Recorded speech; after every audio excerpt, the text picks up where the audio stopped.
We just finished our tour of the shops, Roundhouse and the machine shops, which are all intact, and we are on our way to board the train, take our excursion on the steam engine.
We got off the train before it was completely turned around.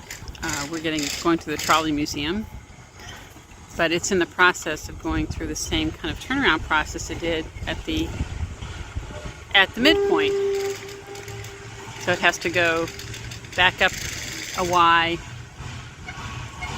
throw the switch, and then go forward again. So it ends up heading forward into the station where the passengers get off.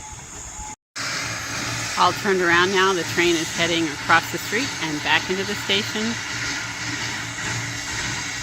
ready to disembark these passengers and load up for the next trip.